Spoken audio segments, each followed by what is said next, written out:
My name is Gathuku Kibunga. I'm the chairman of Timazi Africa. I'm going to be talking about biblical response to the prosperity gospel. First is to give a good definition, and I'm so glad because of the Lausanne Theological Working Group that has given a very good definition of the prosperity gospel as the teaching that we do have a right to health and wealth as Christians through the sowing of seeds and positive confessions. And that definition really raises those three issues. Lausanne developed a document that analyzed 10 statements that respond to the prosperity gospel. And that includes 10 statements that cover the entire spectrum of the different issues. And it is well balanced because it talks about what can be affirmed and what can be rejected.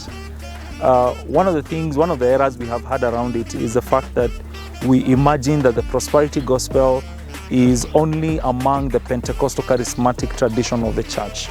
But that's not accurate, because when a false teaching has been among us for a long time, what happens is that you do get to have a bit of it kind of permeating into other traditions of the church.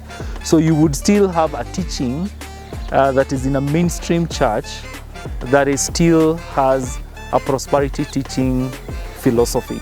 Most of the songs that we would identify with that are great and people would sing along are mostly songs that perpetuate that kind of philosophy. So when you have the pulpit speaking about it, and several pulpits at different varying degrees, because when we think about prosperity teachings, we normally make reference to the extreme cases, those who are completely handling it wrong. But we have different people handling that, some mildly, others to the worst harmful extreme. And it is these mild ones that become dangerous, because these ones you can easily identify. But the mild ones that are spoken of on pulpits that you trust sometimes can pass through when you are not conscious about it. And because it has stayed with us so long, it is being popularized by the musicians that are famous in the countries and in our different countries here on the continent of Africa. Then that kind of bombardment becomes so difficult to identify, to isolate, and to walk away from. And the call that we have as a church, and especially to the student body here, is being called out of selfishness, because the gospel is about caring for those that are disadvantaged. So when people are suffering from abject poverty, it is evil for us to make a promise that cannot even be actualized, giving them false hope. So meaning they're not even becoming what they're being promised. So it's a double tragedy for them. It's because they were in a worse situation, and then someone promises them something and they actually still cannot deliver that.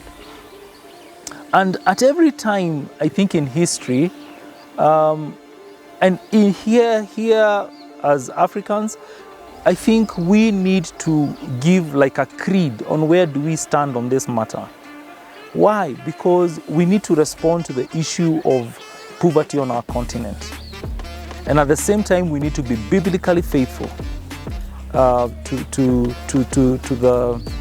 we need to be biblically faithful to the gospel, so that we ask ourselves, how then do we live out as witnesses of Christ in this kind of context? How do we respond to these contextual issues amongst us, so that then the gospel light will shine even brighter?